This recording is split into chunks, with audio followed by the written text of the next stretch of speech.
3ឆ្នាំ83ប្រសពសេនលោកសកុតណាលោកសកុតឲ្យបានប្រសពសានជាកូនសិស្សអីហ្នឹង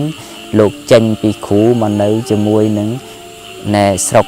សីសកេតនេះបានជួបគ្នាជាមួយលោកតាសួងទៅរាប់អានគ្នាជាខ្លោយម្រាក់តាំងពីពេលនោះមកអញ្ចឹងបានតែប្រសពសានប្រសពសួងមិនមែនបងប្អូនទេក៏មិនមែនសិស្សរួមគ្រូដែរគ្រូដតីពីគ្នាទេហើយគ្រាន់តែឈ្មោះស្តៀងគ្នាហើយធ្វើពួកម៉ាក់គ្នាប៉ុណ្ណឹងបើយើងនិយាយឲ្យស្រួលស្ដាប់ហើយប្រសពសេននេះក៏មិនមែនបងប្អូននឹងប្រសពសានដែរជាគ្រូព្រោះប្រសពសានទៅរៀននឹងប្រសពសេនតាំងពីបច្ចុប្បន្ន22-23 វស្សាទៅរៀនសិក្សាព្រះបច្ចយតធម៌នឹងវត្តកោងកាងជាមួយព្រះប្រសពសេនហ្នឹងអញ្ចឹងព្រះប្រសពសេនហ្នឹងលោកគ្រូព្រោះប្រសពសានលោកកើតដូចជាឆ្នាំ1900ជាង1931 30ប៉ុណ្ណឹងឯងហើយព្រះប្រសពសេនលោកប្រសូតតាំងឆ្នាំ1884មកនោះអញ្ចឹងយើងខុសគ្នាឆ្ងាយណាអញ្ចឹងកុំឲ្យបងប្អូនខ្មែរច្រឡំរឿងហ្នឹងអាត្មាសូមបញ្ជាក់ថាសានសួងសេននេះដតីពីគ្នាទេគឺសាននោះកូនសិស្សប្រសពសេនសាយនោះក៏កូនសិស្សប្រសពសេនដែរសយនោះក៏កូនសិស្សប្រសពសេនដែរតែសួងនឹងសាននេះពួកម៉ាក់គ្នាទេអានេះនិយាយឲ្យស្រួលស្ដាប់ជូនដល់អស់លោកដែលចេះតែយល់ច្រឡំហើយកុំយល់ច្រឡំថាប្រសពសួងតែម្នាក់ដែលជាអ្នកខ្លាំងស្រុកខ្មែរគឺមិនមែនទេអ្នកខ្លាំងស្រុកខ្មែរគឺមានច្រើនណាស់គ្រាន់តែថាប្រសពសួងដោយសារតែសពលោកថ្ងៃនៅថៃទៅគឺគោរពប្រណិប័តខ្លាំងទៅយើងគិតថាលោកអស្ចារ្យទៅតែប្រសពខ្លួននឹងកាលលោកនៅរស់លោកថាខ្ញុំប្រឡងមួយគេធ្លាក់បានត្រឹមដៃឆ្វេងហ្នឹងដៃឆ្វេងហ្នឹងមិនមែនសេនាទេគ្រាន់អ្នកនាំសារទេណានាំសារពីអស់លោកសចាំងបងបាត់មកប្រាប់បងប្អូនខ្មែរថាស្រុកចាប់ផ្ដើមកើតអញ្ចេះហើយកើតចលាចលអញ្ចេះហើយចូលមកបងប្អូនប្រយ័ត្នអ្នកណាក៏ជឿទៅមានឧបនិស្ស័យទៅណាមិនជឿទៅក៏ប្រហក់ធ្វើឲ្យខ្លួននឹងអន្តរាយក្នុងសម័យសង្គ្រាមអញ្ចឹងទៅអញ្ចឹងលោកអ្នកនាំសារឆ្វេងទៅទៀតចុះអ្នកស្ដាំក្នុងបកែជាងលោកបណ្ណាទៅយើងគិតមើលអញ្ចឹងណាហើយចុះអ្នកដែលលើពីសេនាអ្នកលើពីអ្នកនាំសារទៀតអញ្ចឹងស្រុកខ្មែរនេះខ្លាំងហើយនឹងតែមកភ្នំត្បែងផងចឹងនៅភ្នំកលែនប្រមាណទៅហើយចឹងនៅភ្នំមកជួរណែហាន់ជ័យនៅភ្នំមកជួរចាប់ពីកំពង់ស្ពឺដល់នឹងកោះកុងនៅភ្នំរាប់រយខ្នងតើអស់លោកខ្លាំងប៉ុណ្ណាទៅអញ្ចឹងអាត្មាជូនប៉ុណ្ណឹងប្រវត្តិលោកណាហើយបញ្ជាក់បញ្ចប់បន្តិចតែចង់ក្រោយក្នុងសំណួរហ្នឹងថាកុំឲ្យយល់ច្រឡំថាអ្នកខ្មែរមានតែអ្នកខ្លាំងស្រុកខ្មែរមានតែមួយមានច្រើនណាស់តែនិយាយអញ្ចឹងតិចថាអាត្មានឹកថាតង្គតង្កើខ្លួនឯងជាអ្នកខ្លាំងអត់ទេអាត្មាហ្នឹងណែអត់មានខ្លាំងអីទេហើយក៏អត់ចេះអីដែរគ្រាន់តែដឹងតែប៉ុណ្្នឹងទេហើយដឹងនិយាយអាណាដែលដឹងទៀតអាណាមិនដឹងឆ្លើយថាមិនដឹងអញ្ចឹងណែជំរាបជូនប៉ុណ្ណឹងអរគុណកណាទៀនកណាកូនម្ចាស់កណាស្ដាប់ឲ្យពិតជាមានអារម្មណ៍ចាជ្រះថ្លាខ្លាំងណាស់ដោយសារតែពេលវេលាមានកំណត់ចាសំណួររបស់យើងគឺមានច្រើនណាស់យើងសូមលើកសំណួរតែមួយទៀតចុងក្រោយដើម្បីថ្វាយទៅដល់ចាប្រគុណម្ចាស់ចង់ឲ្យលោករៀបរាប់រឿងដែលបានជួបពេលដែលទៅទុដងលើភ្នំកណាសូមថ្វាយសំណួរគុណម្ចាស់តាមពិតរឿងវាច្រើនកាលទៅនៅក្នុងព្រៃមិនមែននៅមួយថ្ងៃពីរថ្ងៃអីអញ្ចឹងរឿងវាច្រើនតែគាត់ថារឿងទាំងអស់នោះបើទោះតែលើកមកក៏មិនមែនជាកតិអីដែរព្រោះនិយាយទៅមានអ្នកខ្លះគាត់ជឿទៅអ្នកមិនជឿទៅវាកើតជាទោសទៅអីទៅអញ្ចឹងបានអាត្មាមិនលើក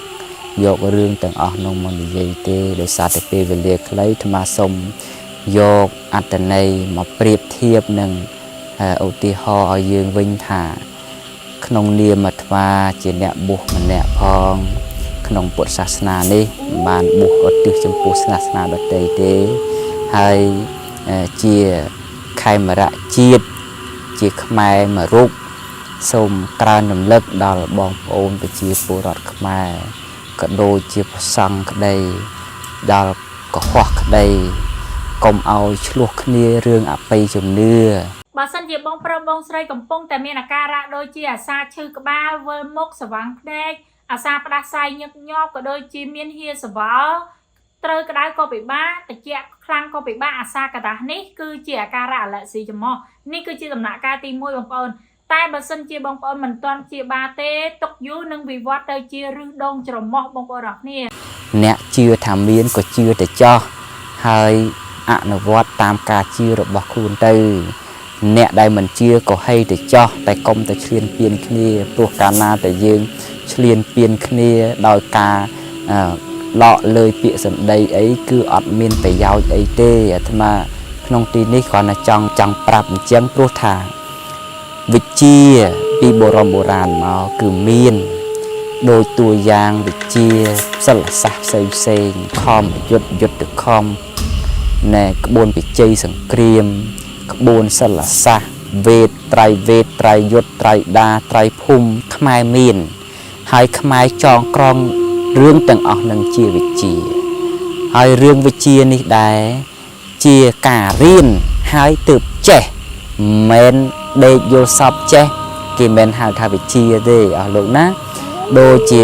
វិជ្ជាពេទ្យក៏ត្រូវការរៀនវិជ្ជាមុនគាថាក៏ត្រូវការរៀនបែបវិទ្យាសាស្ត្រក៏ត្រូវការរៀនសូត្រឲ្យមានក្បួនខ្នាតត្រឹមត្រូវបែបបុរាណសាស្ត្រក៏មានណែភាពប្រកបវិជ្ជាត្រូវការរៀនត្រឹមត្រូវដែរដែលសំណួរវិធីការនេះសួរថាតើការទៅនៅក្នុងព្រៃជក់អ្វីខ្លះអាត្មាសូមលើកយកតែមួយទេគឺជួបត្រង់ថាវិជ្ជាទាំងអស់នឹងមានមែនអាត្មាពីដើមក៏មិនមែនជាអ្នកជឿអីទៅលើរឿងអស់នឹងដែរតែឆ្ងល់ថាឪពុកអញម្ដាយអញធ្លាប់ប្រាប់ថាក្នុងព្រៃមានសច្ចាំងបងបត់ក្នុងព្រៃមានអ្នកសិក្សាមុនគាថាគុំវិជាផ្សេងមានអាចកំបាំងច្រើននៅក្នុងព្រៃភ្នំអញ្ចឹងតើរឿងទាំងអស់នោះវាពិតដែរទេតើគាត់និយាយមកក្នុងគោលបំណងអីបើពិតតើវាមានសភាពយ៉ាងម៉េចបើមិនពិតតែគាត់លើកមកដើម្បីកុហកយើងដើម្បីមានគោលបំណងអីទើបបានក្រោយតែពីបួសមកអាត្មាសម្រាប់ចិត្តដើរទៅក្នុងព្រៃហើយសិក្សាស្វែងយល់ទៅឃើញអញ្ចឹងមែនអ្នកនៅក្នុងព្រៃលោកបើមិនចេះវិជាការទាំងអស់នឹងទេដូចមនុស្សហែលទឹកកដាលទលេអត់មានអាវពោងអញ្ចឹងឯងបានតែប្រមាណជាហ៊ានមុខតែត្រូវលងទឹកហើយបើសិនជាបងប្រុសបងស្រីដែលកំពុងតែមានអាការៈដូចជាចុកឆ្អល់លមួភើច្រាសម្រានមិនសូវលក់បាយមិនសូវបានបើនិយាយពីដដាតវិញដដាតសហូបអីមិនសូវមានរសជាតិឈឺក្បាលធីងធងសម្រានមិនសូវលក់ហើយបើនិយាយពីខ្នងវិញរៀងចុកកន្លែងបោះដៃផុតនេះបងប្អូនបើនិយាយពីស្បែកវិញគឺស្បែកស្ងួតស្បែកស្អាតមិនសូវស្រស់ថ្លានេះគឺជាអាការៈក្រពះពោះវៀនបងប្អូនអរគ្នា